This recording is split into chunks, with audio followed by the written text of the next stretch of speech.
prisrčen pozdrav vsem, ki ste nocoj z nami na še enem izmed številnih literarnih večerov slovenske, predvsem pa naše prekmurske pisateljice Karoline Kolmanič, za katero sem prepričana, da jo poznajo vsi, tako njeni zvesti bralci, kakor tudi številne generacije učencev, ki jih je poučevala. Kajti bila je vse do svoje upokojitve zavezana in predana pedagoškemu delu, kar jo je brez dvoma zaznamovalo, pa ne v slabem, temveč dobrem. Saj je neštetokrat poudarila, da v razredu ni bila samo ona učiteljica, ampak so bili tudi učenci njeni učitelji. Vesele, pa tudi manj vesele pripetljaje iz poklicnega obdobja je popisala v številnih pripovedih. Prav tako pa je bila in še vedno ostaja izvrstna opazovalka in ubesedovalka različnih plati življenja, dogodkov, odnosov, skratka vsakdanjih, preprostih in tudi zapletenih tem, ki jih je popisala v številnih knjižnih izdajah. Nocoj nam bo Kolmaničeva predstavila svojo novo knjigo z naslovom Novele, o kateri bomo izvedeli več v razgovoru pisateljice z gospo Ireno Šrajner. Knjigo je izdala založba Kulturni center Maribor, zato lepo pozdravljam tudi direktorja založbe, gospoda Hedla, in mu seveda predajem besedo. No, vsem želim v imenu naše knjižnice lep in doživet večer.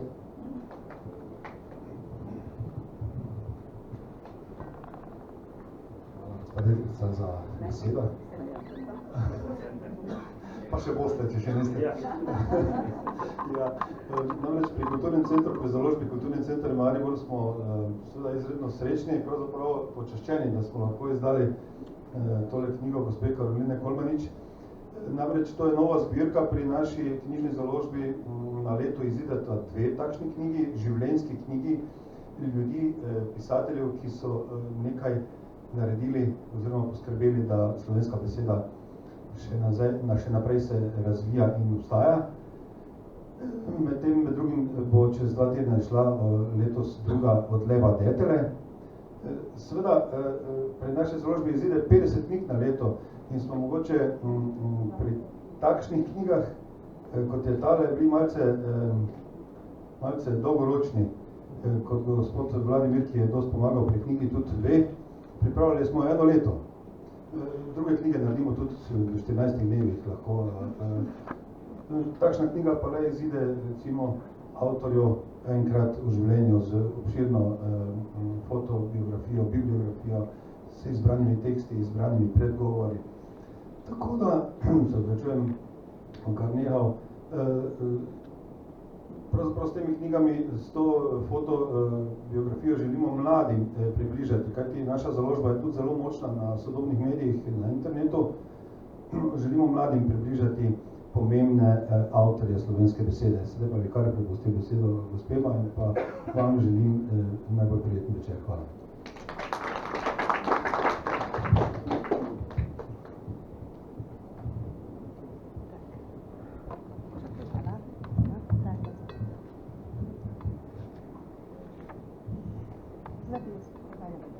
Najprej iskren pozdrav. Hvala, da ste se udeležili. Mi se tukaj dostikrat srečujemo in vsakič nam je malo lepo, morda po spominih malo prebrskamo, da lepe izberemo, slabše pa enostavno odmislimo. In danes mislimo samo na lepe. Hvala, da ste tukaj, na koncu se bomo še malo poveselili in tudi povedali svoje mnenje. Prosim. Draga gospa Karolina, da bi vsi lepi spomini ne poniknili, jaz bi vas rada vprašala, kje in kdaj se je zares začela vaša pisateljska pot? Gimnazija, Maribor? Ja. Si nam zaupate? Pisateljska pot se začela čisto preprosto. Takrat sem bila v 4. gimnaziji in to v Radgoni, v Gornji Radgoni, in tam je bil moj slavist, znani profesor Jože Košar, ki je postal pozneje celo urednik založbe Obzorje v Mariboru. In on je slovenščino imel in morala sem brati tam Prešerna in ker sem povedala, da je Prešern bil zaljubljen v Lepo, so mi takoj fanti začeli reči, saj sploh ni bila tako lepa. Dobro. Potem sem prišla v Maribor in v Mariboru smo pa bili že Suhodolčan, Rozman Smiljan, potem, celo Tancer je nekaj pisal. In jaz vam bom prebrala odlomek, mojega so izbrali, Če želite, vam bom podala. Mojega so izbrali in profesor slikar Kavčič je potem še sliko zraven napravil. Jaz vam bom to prebrala, to je bil moj začetek in sicer sem morala brati na Prešernovi proslavi v gledališču v Mariboru takrat. In to 48. leta na Prešernov dan. In potem je prišla seveda v knjigo, kakor tukaj vidite, 125 let Mariborske pedagoške šole, takrat je že bilo več. To je samo odlomek iz črtice. Vi boste pa potem primerjali, koliko sem napredovala oziroma nazadovala od takrat. Nastalo je 48. leta. Prosim. Naslov je Sava šumi, ne bom vsega prebrala, seveda samo odlomek. Tu nekje se je svet zanjo začel in sklenil. Vse drugo je utonilo, kot da dni vmes sploh ni bilo. Pomladni veter je mršil lase. Ulovil se je vanje in dolge svetle kodre razsul na čelo in obraz. Samohotno kretnjo si je osvobodila oči, da je pogled zaplaval tja čez reko. Ne čisto čez, tja, samo do otočka, kjer so pravkar začele poganjati vrbe. In tu, tik za njenim hrbtom so božale dolge ukrovenčene veje, zelenkasto vodo, ki se je peneče s enakomernimi sunki zaganjala mednje. Boj, ki ga je bila v sebi, da je lahko stopila na ta svet, je bil premagan. Veliko srčnosti se je moralo nabrati, da so noge, komaj zaznavno premikajoče se, pridrsale in se ukovale. Potem je samo še priprla oči in prisluhnila joku svoje duše. Tako, čisto tiho, komaj zaznavno so povzele solze iz svetlih, modrih oči. Potem je obvisela morda ena sama, otrpnila, se sprožila in zdrsnila. Izprala je bolečino, sled spominov in oživila tisti dan. Vmes svenec besed se je sprožil in razpredal. Božo, tamno otočko, skrita med vrbe, sva izpolnila svoje koprnenje drug po drugem. Da, leto in več sva čakala ta dan, potem pa sva si ga izbrala. Pravzaprav si ga določil ti, ker je bilo mene neizmerno strah postati ženska pri dobrih 17 pomladi. A ti si bil dorasel fant, dorasel stvarem. Predajala sem se ti v neizmerni bolečini, stiskala ustnice, grabila po trdem produ. Vse je bilo tako neusmiljeno trdo, podlaga, kamen in kamenčki v rokah. Nad seboj samo tvoje ljubkovanje, vmes pa utrinki. Luna je nepoklicano zrla na naju in jaz, ki sem jo včasih sramežljivo očinila z očmi. In potem si me božal, ljubkoval in tolažil. Prepričal si me in verjela sem usodi, ki nama je obljubljala rožnato prihodnost. Bog, Božo, kako zelo sem te ljubila in v sanjah si prihajal vsako noč. Samogovor je utrujal, a ni odbijal. Poživeti še enkrat črno plat svoje preteklosti je sklenila danes tu in počasi odplaknila. In takrat je bilo poletje, zdaj je pomlad in vmes se je okleščila zima. in ta zima te je vzela. Tam nekje, nekaj metrov niže, kjer se Sava usloči in naredi koleno, in kjer so vrbe najgostejše, in kjer je prehod najbolj varen in zanesljiv, si omahnil v ledeni objem reke. Ko se bo zvečer meseca gledal ob reko, velikansko nemirno zrcalo, bo morda nekdo še odkril tebe, kot sem te ob nemem pogrebu zopet odgrebla jaz, samo tvoja vida. Monolog je zamrl in dan se je poslavljal. Večerni vetrič je odpoljubil nežno drseče solze na bledem obrazu. Sava je izpela neko pesem o veliki in večni ljubezni.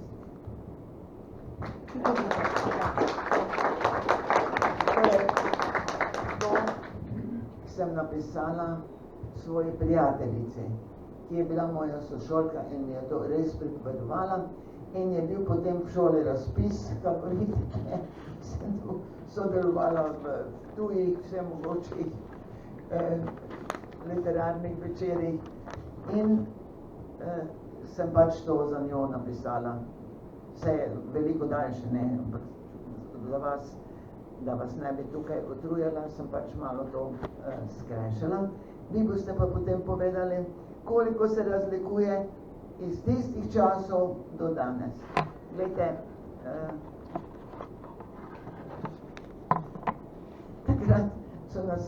takrat sem prišla na učiteljišče. In prišli so neki neznanci, še danes ne moremo razvrstiti, kdo je to, so nas slikali. Koga so izbrali, nihče ni vedel, in koga bojo izbrali tudi ne, ampak potem sem jaz dobila to sliko. In sicer izbrana za portret 46. leta, potem pa to primerjate. Zdaj pa primerjamo s današnjo. Kako ste videli? No, ste itak videli. To je bilo 46. leta, ko ste star 16 let. Imam eno zanimivo vprašanje za vas. Poznam vas že malo več kot pol stoletja. Prebrala sem vse, kar ste napisali, pa me zanima, zakaj oziroma kako to, da ne uporabljate nikoli nizkih besed, vulgarnosti in ne marate pritlehnosti. Kako vam to uspeva? To je pa res. Ne maram kletvic, najbrž me nihče ni slišal. Ne maram teh primitivnih besed, ki se danes zelo veliko uporabljajo in so tudi na filmih, ker mislijo, da ljudje ne razumejo drugače. Res tega ne maram. In kar je najlepše, dali so mi doma pod otroko najlepše, kar ti lahko v življenju dajo. Nikdar ne glej k sosedu, če hočeš biti srečna. In nikdar se ne oziram prvič. Nobenega ne obiram nikdar in tudi se nikdar ne oziram, če oni imajo zlati avto ali srebrni, ali imajo tako vilo ali tako. In zato mirno živim. Mirno živiš samo takrat, če se oni na milijonih imajo več problemov, kot jaz kaj nimam.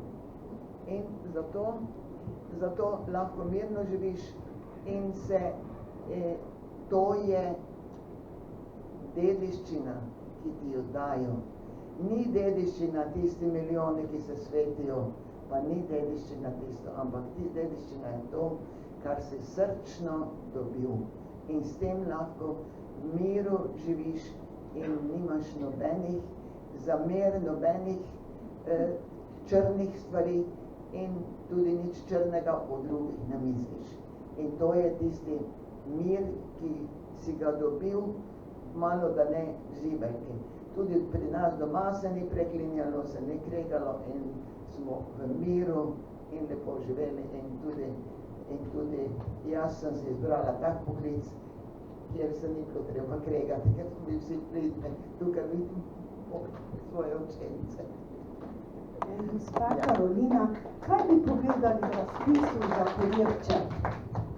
To je zanimiva stvar, ne? Ja, veste, literatura, ne samo literatura, vsaka umetnost prinaša s seboj tudi svoje probleme. In da so goljufije vmes bile in ostajajo, ali jaz sem na to navajena in se nisem nič sekirala. Bil je razpis in je bil vsa leta razpis. Jugoslovanski razpis s predsedstvom v Beogradu, s tajništvom v Mariboru in center je bil tudi v Mariboru. In jaz sem pač potem, so me že nagovorili, ko sem že imela itak te slovenske, da sem napisala tudi jaz. In sicer knjigo, ki jo poznate, Sonce ne išče samotnih poti, to je bila prva. In je bilo treba napisati šifro. In jaz sem imela Rahela 123. In naenkrat slišimo, komisija tam potrča, se vsi spomnite, potrče bil Alfa in Omega, mladinske knjige, pa vsega. In pokličejo in pravijo, a ja, tu je pa ena zgodba, a ja, povest ali roman, Sonce ne išče samotne poti in je izbrana na prvo mesto. Vse v časopisu Večera še nam danes. In oni se spomnijo in so mislili, da so to ženske pisale, to je bilo jasno. Ampak potiho so pa imeli v računu dve drugi ženski, dve drugi znane pisateljice. In kaj so? Preklicali in so rekli, naenkrat, ja, to je bila pomota, predolga vsebina je to, zaradi tega je to pomota in je to druga, bo izbrana druga kot povest. Jaz sem tiho in mi je bilo že vseeno, vedela pa sem, za koga je šlo, nekdo bi moral to dobiti, ker so računane s tem, ne, da sta pač tiste ženske to. To je vedno bilo in vedno bo, s tem se lahko dolažemo, ne samo takrat, to ostane. In jaz sem bila tiho in potem me nazadnje pokličejo. Potrč, predsednik Beograjski, zdaj sem dolgo vedela, kak zapisal. In samo kar je rekel, pred Potrčem, potem še naši so bili, Filo je tudi bil in je rekel, Slovenci, tega pa jaz nisem mislil o vas, da delate take spremembe. Jaz sem se sama začudila, tega pa jaz o vas nisem mislil. No, ampak potem se več ni dalo, ne. Potrč je potem rokopis vzel, ga odnesel v mladinsko knjigo in mi ga bomo tiskali takoj, je rekel on, na kar se vsi spomnite, v Soboti je bil takrat direktor založbe Vild in mi je rekel, pa ja ne boš dala glih njim prvo knjigo, odideva prav v Ljubljano, na Čopovi je bil takrat Potrč. In sem šla tja, sva se tja peljala, tako nekega šoferja, sva se tja peljali in podpisali in zahtevali nazaj in tako sem jo dala Pomurski založbi. Takrat sem že videla, da je pravzaprav dostikrat vsake boje zastoj. In jaz sem se vdala v to in hvala Bogu, zaradi tega nisem sebe, pa ne drugi sekirala. Bo kar bo. Pozneje bom povedala, koliko imam še, ne, in imam tudi vse dokumentirano, pa tudi ne govorim o tem, ker nimam smisla, ne. Gospa Karolina, nekaj me zanima, že od 60. leta prejšnjega stoletja se sprašujem, kako vam je uspelo v življenju previhariti viharje, vedno z eno posebno držo, nasmejani, z milino na obrazu, z prijaznostjo. Pa vete, vsi smo ljudje, pa nam včasih uide, pa takšne temne sence imamo na obrazih, ampak na vas nikoli ni bilo videti. Nobene jeze, nobenega srda, nobene zamere. Kako vam to uspeva? Ne vem, uspelo je najbrž je to res od rojstva, a ne po rojstvu. Sem to dobila, ker doma ni bilo kreganja, doma ni bilo nič, oče je bil dosti starejši od mame in me je pravzaprav razvajal in v življenju sem samo enkrat eno klofuto dobila, to se spomnim, pa še tisto tak narahlo, ko me ni bolela. Ja, in to od očeta. Drugače pa ni bilo, imela sem pol brata pa pol sestro, o katerih nikoli nismo govorili, ker sta pol brat pa pol sestra. Družina smo bili, skozi družina. Tu boste videli vse naslikane noter, moja prva fotografija, pa nadaljne fotografije, vse so noter v knjigi. In res nismo govorili, čeprav sta se ona dva seveda pisala Molinaro, ker je oče bil Valentin Molinaro v Puconcih, neki podjetnik ali kaj, opekarno, šef opekarne v Puconcih je bil Molinaro, se pisal. In je potem nenadoma umrl in se mama potem poročila s 30 let starejšim mojim očetom. Tako da ni bilo razloga za kreganje. Ni bilo razloga za kreganje, ne za kletvice, tudi ne za te primitivne besede, ki jih danes dostikrat slišimo, ki so res na tleh in to je vse odpadlo. Ne samo to, da ste uspešna pisateljica, naš ponos Pomurja, sploh tudi v tujini ste zelo uspešni, delali ste v tujini, pa še pobudnica bralne značke Miška Krajnca v Pomurju 1967. Leta in 1987. v Porabju. Kako vam je to vse uspevalo? Ja, moram reči, uspevalo. Moral sem imeti veliko dobre volje. Prvič, to je malo za šalo, ampak malo zares, ne. Meni ni bilo dovolj, jaz sem končala mariborsko učiteljišče in tako vredo, ne. In potem sem hotela iti študirati, ampak potem so prišle vmeske pesmi, pa poroka, pa kaj se pač počneš. In potem sem prišla na šolo. In takrat smo bili skregane, imeli smo ruščino, 5 let sem se jaz ruščino učila, v šoli smo imeli ruščino. In Stenka Razin je bil lep, pa vse te lepe pesmi smo prepevali, ljubezenske seveda, ruske, ne. Na kar smo se z Rusi, ruščina bila na šoli, smo ruščino učila. Potem je pa, smo se pa z Rusi svatili, ne. In nam niso bili več všeč. In smo se spoprijateljili nazaj z Nemci. Ja, in takrat smo šli študirati nemščino. In moj ravnatelj je rekel, jaz sem rekla, jaz se bom pisala v Ljubljano. Maribor že takrat niti ne vem, če živim. Ne, Maribor ima 75. v Maribor. In sem se pisala v Ljubljano in prosim, predvsem pa niti dneva dopusta nisem dobila študijskega. Vse skripta so mi pošiljali in na izpite sem hodila in najlepše je bilo, da sem prišla v Ljubljano na izpit, nikdar nisem vedela, pred kom bom sedela. Enega človeka, ena je še bila tudi taka žrtev iz Kopra. In nikdar nisem vedela, potem so že videli, da je to nekša tuja, je prišla, z vlakom sem se povozila, ob 4 zjutraj je pelo tisti prvi vlak.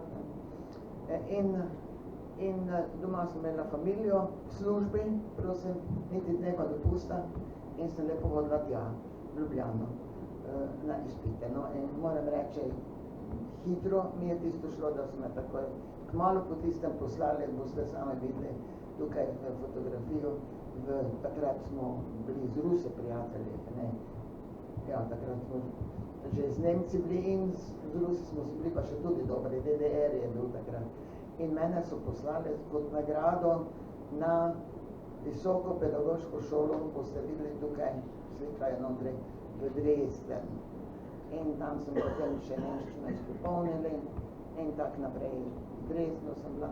In kje sem še bila? V Nemčiji dosti. V tovarni. Potem to je bilo 68. Pozneje pa so me poslali še v tovarno, kjer so delali hrošče. In se spomnite, takrat tisto leto so bili hroščki samo živo zeleni, živo rdeči in živo rumeni. In so me peljali tja, Würzburg je to. In so me peljali tja, šef me je lepo tja peljal, da sem lahko videla, v Hamburg. In sem lahko videla z Hamburga potem, kako so nakladali tiste za Ameriko. Amerika je kupovala Volkswagen takrat, ne, za Ameriko. No in on me potem peljal tudi v Hamburg, ki je bil znan in je še danes znan po svetu kot veselična točka. Veselična točka, ampak jaz vam odkrito povem, ni to tisto, kar si nekateri mislijo. Prvič sem tam videla dekle, ki je stalo na koncu ulice kot prodajalka ljubezni. In dve sta prišli zraven, začeli sta jo tam pretepati in stran tu in tak naprej, nas je bilo več, pa nam se punca smila tako, dekle mogoče 15 let staro, ene take karirasti oblekcije, tam stala za drevesom, pa se tam prodajala, no. No in potem mi je pa šef tega Volkswagena rekel, jaz vam bom pokazal, kaj pravzaprav tiste nočne stopnice so. Haustor je bila cena 50 mark, potem so bile in tak naprej. Dobro. Prava nočna zabaviščni prostor je bil zelo drag, ves v rdečem žametu, noter so me peljali, da naj vidim, kaj je to, ves v rdečem žametu in tam sta sedela dva ugledna gospoda, pa 4 dame, in so pili tam, pa nam so tudi ponujali in hočem povedati to, kar mi včasih mislimo na slabo. Je rekel ta gospod, mi smo se čudili, zakaj je sem prišel, recimo javno hišo, ampak javna hiša vsa v rdečem žametu, vsa v krasto luči, res romantično in drago. In je rekel, veste kaj, mi smo poročeni, imamo doma žene, in ne gremo sem zaradi postelje, ker to imamo doma, ampak človek rabi včasih tudi dušo in se mora nekaj drugega pogovarjati, kot samo domače gospodinstvo, pa domače delo, pa domači dolgovi. In tu sem prihajajo gospe, ki so načitane, lahko z njimi diskutiramo o knjigi, o člankih in tako dalje. In tako sem videla tudi to hamburško. No in zdaj imam spet vabilo za Berlin in tak naprej dosti hodim in vidim, poslali smo nas, res moram reči, takrat je društvo, naše slovensko društvo nas je pošiljalo, celo Kovič je hodil z nami, Filipič Mariborski, pa jasno, potem sem samo jaz še ostala v društvu. In hodimo v Švico, za Berlin imam že vabilo, kako so oni bistri. 13. septembra 2020 imam že vabilo. Takšni so oni. Eno leto naprej ti pošljajo vabilo, da biš nastopil. Ni važno to.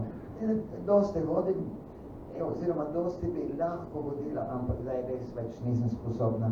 Prej pa mi je bilo vseeno, če si se 10 ur vozila z vlakom ali pa 15 ur je bilo vse ravno, ampak zdaj pa mi ni več vseeno, ne. In leta svoje naredijo, vam bodo tudi naredili, vidim, ker ste si še veliko mlajši in pred vami stoji še velika, pisana in lepa prihodnost lahko, ne. Še eno zanimivo vprašanje imamo za vas. Kaj vam pomeni stavek Legium in Halavik? Bodi dober do smrti. Zelo često ga slišim od vas. Ja, res je. Bodi dober do smrti. Napisal ga je Jokaj Mor.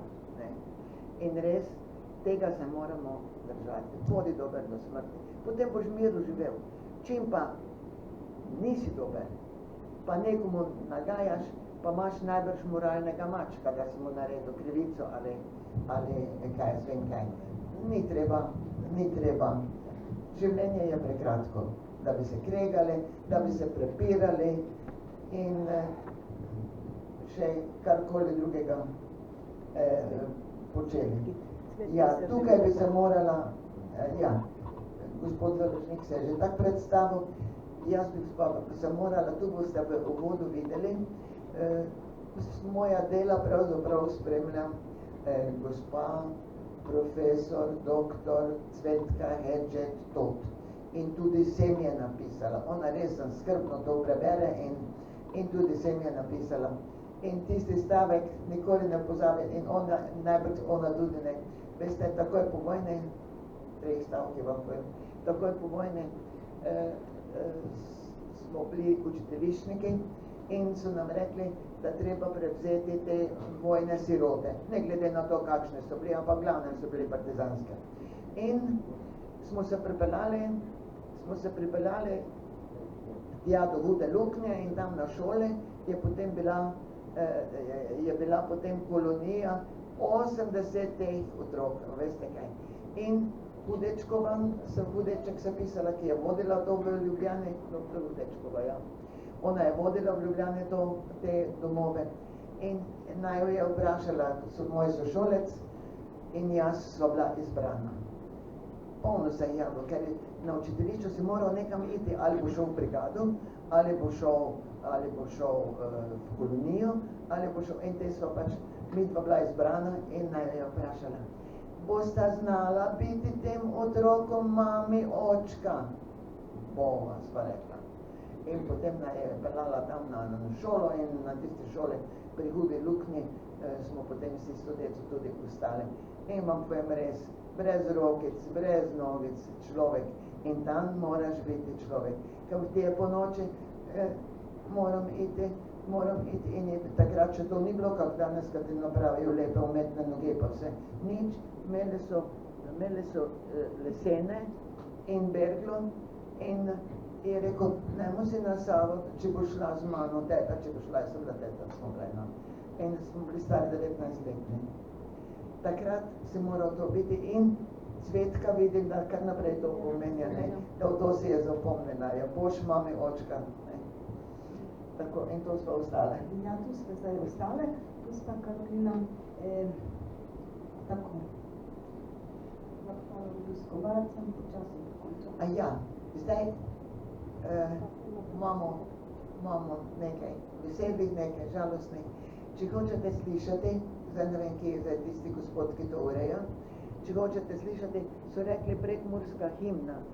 Tisto sem jaz napisala, v glasbo je Vlaj, zemlja prekmurska.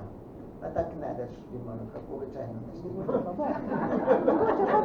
Jaz imam diplomatsko imuniteto. Zemlja prekmurska, toliko počakaj. In potem ta druga, pa če ste žalostni, pa ste kaj nesrečni. To je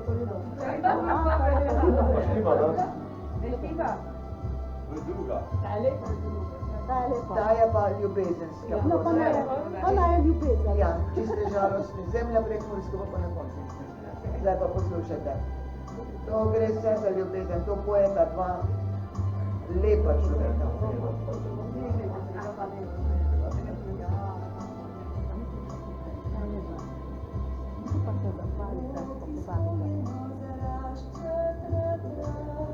Vsi zaljubljeni lahko jočete zdaj.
Dobro.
Bomo samo primerjali med takratno, mojo žalostno in zdaj malo bolj veselo.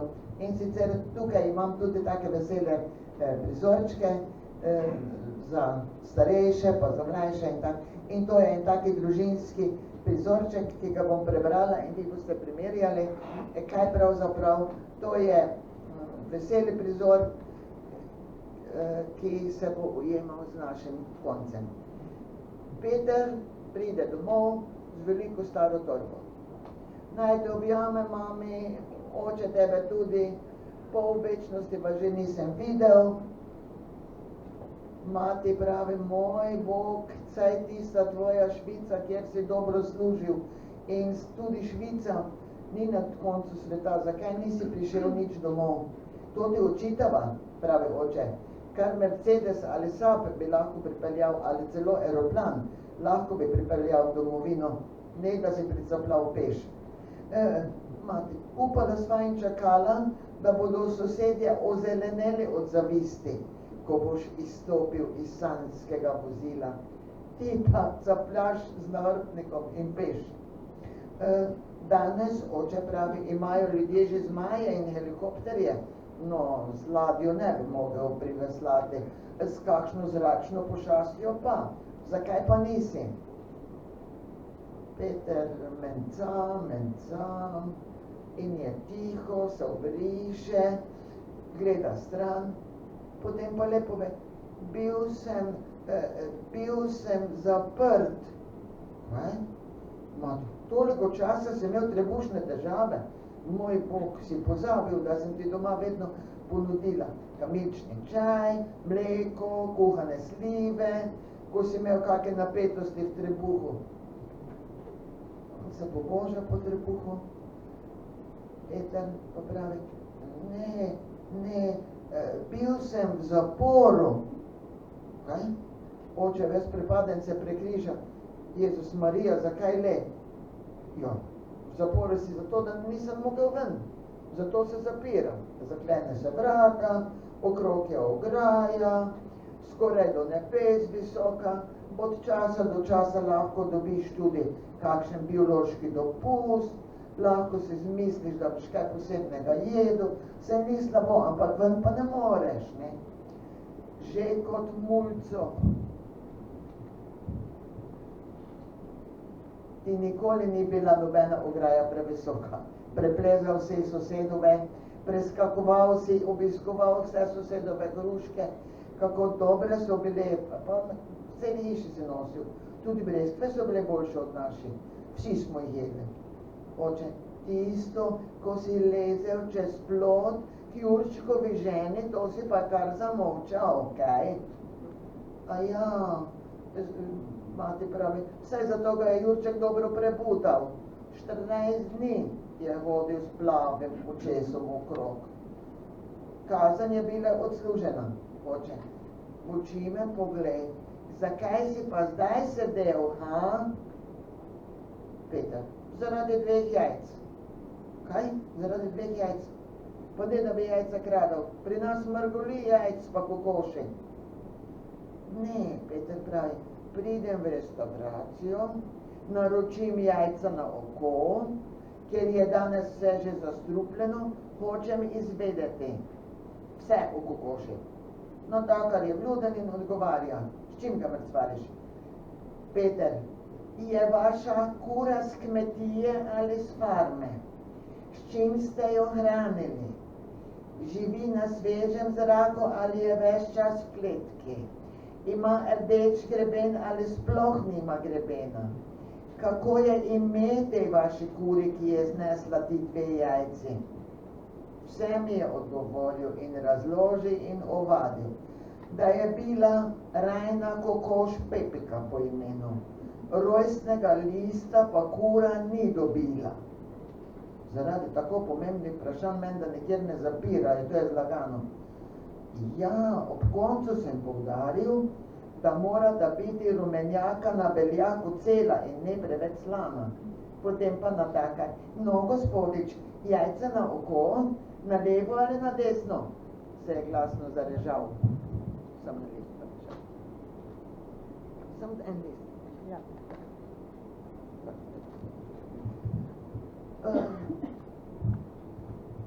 Mati, in si dobil, ti je prilepil besno na desno ali na levo? Ne, Peter pravi, ne, nisem dobil samo jaz, tudi on.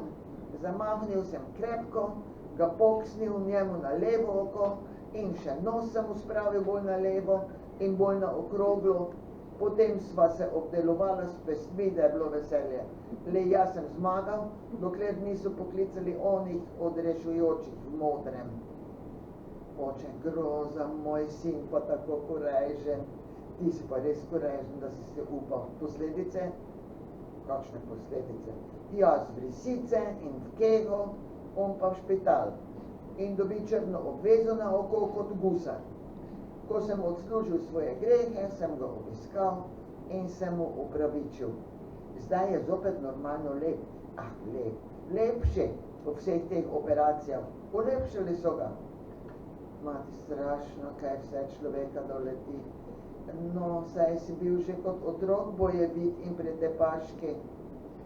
Peter, nekaj iz moje popotnice pa sem vam le prinesel. Ja, oranžo, jabolko, sok, krekerje in napoletanke. Veste, to si šparajte, to je vse zdravo in obstojno. Hvala, dragi sin, da si se spomnil na naju.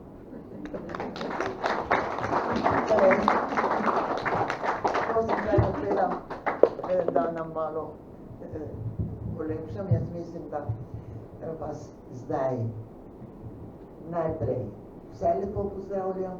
Hvala, da ste prišli, moji bivši učenci, moji sedanji učenci, in ohranite malo dobre volje, nadaljujte pa z dobro voljo. A ja, zdaj boste si slišali prekmursko, kakor je Vlaj rekel, to je prekmurska himna. Boš jo zdaj znaš pa rekel? Ja. Bom povedala to himno. Zdaj boste še slišali prekmursko pesem. Ja. Že konec tega. Zdaj pa bom. Zdaj pa bom, dobro. To je prekmurska.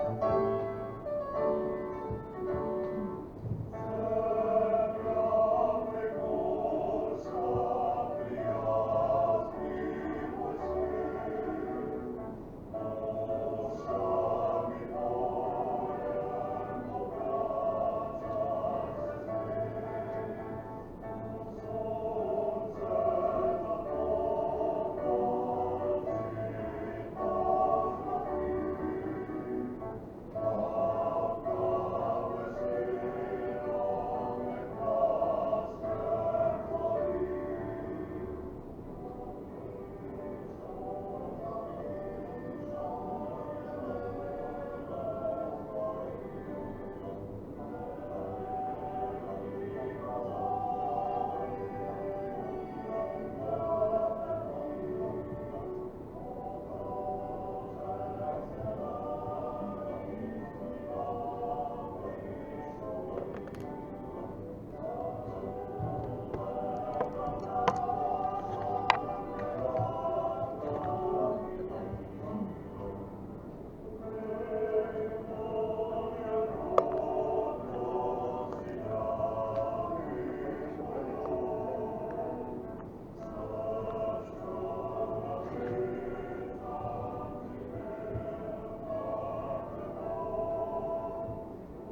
mogoče gospod urednik povedal, zakaj se tem reče novele.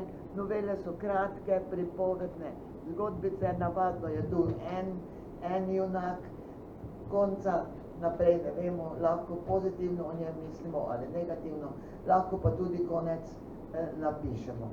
To so novele, izšle so še, bo mogoče gospod povedal, razen teh mojih novel, ki so kratke in se seveda dajo primerjati skoraj s črtico, ki je pa še bolj osebna in je Parklič tudi išel tudi pri tej založbi, potem Pahor, ta stari gospod pri 105 letih, Feri Lanšček, ki ima naslov pesmi, jaz imam naslov novele, ker sem dosti napisala novel in sicer vsa moja dela, boste pa videli, ne zahtevam, da bi se jih naučili, tu je bibliografija notri in polno fotografij,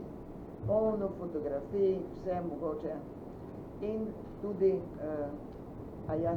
še to vam pa povem, kako sem prišla v tako zvano, tu boste videli, Evropa publikacija, kako sem postala članica mednarodnega društva pisateljev od 94. In kako je prišel gospod, ja to vam moram, pa potem zaključim. Bili smo v Mariboru na Kurirčku, to je bilo takšno otroško srečanje. In vsak se je lahko odločil, na katero šolo bo šel. In jaz sem se odločila takrat za študence.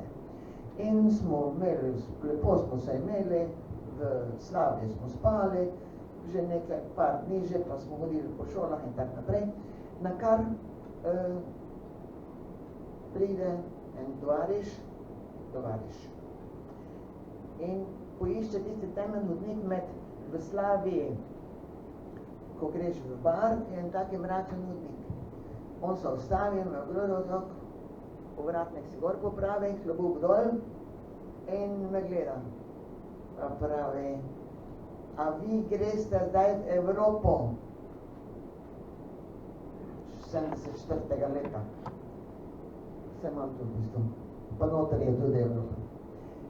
Sem rekla, ne, jaz grem zdaj na šolo, na študence. Vi greste v Evropo. Ste napisali tam. Jaz? A ja, tiste reviji. In boste tam izdali knjigo.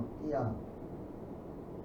Mene niste videli, dobesedno mi je rekel, niste me videli, klobuk si je še malo dol potegnil, gledal me potem. In niste me videli in niste me slišali. In resnica, takrat še tak ni bilo teh telefonov, ampak zvečer me pa že mož kliče. Pa pravi, pridi takoj domov. Doma je ne voda. Že je prišlo v soboto. Ja, že je prišlo v soboto. In jaz nisem vedela zakaj. In zaradi tega, tu noter boste videli, tu noter je slika tudi, kako sem jaz prišla v Evropo in knjigo potem se ne oglasite menega. Sem bila tiho, imam tudi pismo, ko se oglašal tam moj založnik v Beograd na veleposlaništvo. Vse imam.